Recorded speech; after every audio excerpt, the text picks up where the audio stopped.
20 Minute Setswana, Lesson 12, Grammar Notes section, Part 1.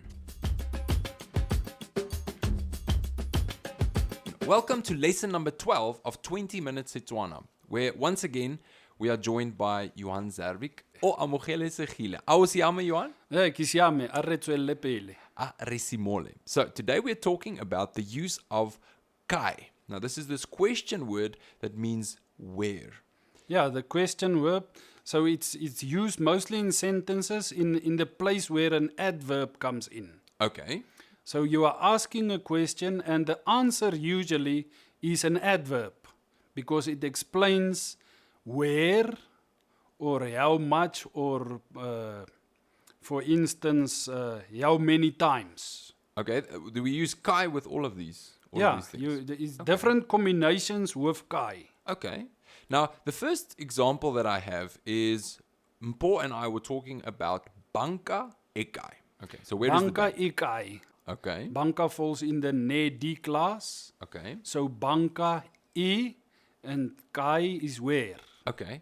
So that's why they call it an interrogative kai. That's the technical name. That's the grammar, yes. Okay. Now, the question is, am I correct to say this e is the subject morpheme? Yeah, the subject morpheme or subject concord, it's Okay. called in different grammar books. And this will change according to the noun. Yeah, 100%. So banka falls into the fifth noun class? Yeah, it's also because if we want to place it in a noun class, you look through the classes and you see there's no BA class. Usually all the words that are borrowed, they fall into that D class. I remember that fifth noun class. Okay, so let's say, for instance, I want to say something like sun. The sun is where? Letsatsi, if you are looking for the sun. Letsatsi lekai, if maybe it's winter and you are a bit cold. So, you will say letsatsi le kai. Okay, so obviously the subject morpheme has now changed to le because of the noun letsatsi. Letsatsi le, the L-E in front. Okay, now it seems that the subject morpheme is almost identical to the noun prefix. Yeah. And also almost identical to the adjective particle. So I remember in lesson 2 or 3 we were talking about this, and if you start seeing the pattern, it becomes clear and it becomes easy because it's almost the same thing that's happening. It's kind of a hint of what has to follow. The language starts to flow because letsatsi lekai, Yes. basadi bakai, munna ukai. What happens in munna?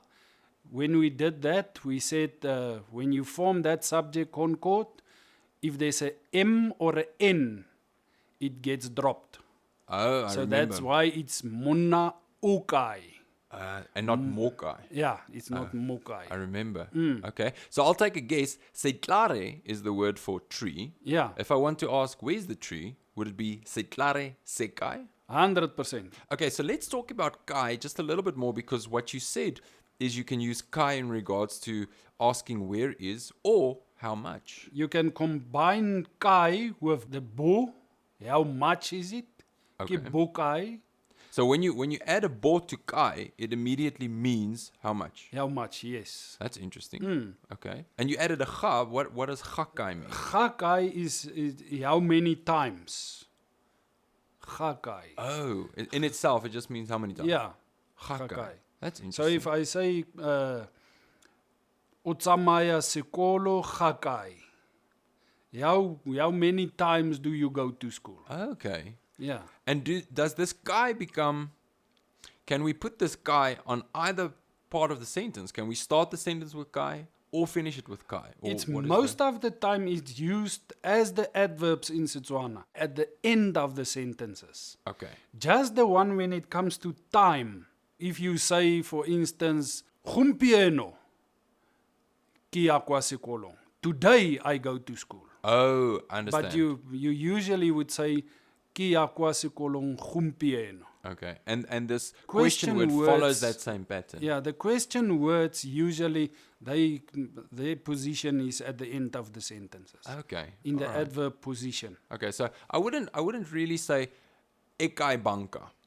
I would say banka ek ai. They say it like that. Okay. Ek ai banka. Oh, okay. But that's not a high frequency. But it usually comes at the end. Okay. I hope this has been useful to the listeners, and I hope they understand a little bit more about asking questions. And we'll obviously have future lessons where we delve a little bit deeper into asking when, where, and how, etc. Thank you, Mr. Zarvik, for having joined us once again on 20 Minute Setswana. We'll see you next week. Go fitlela nako e etlang.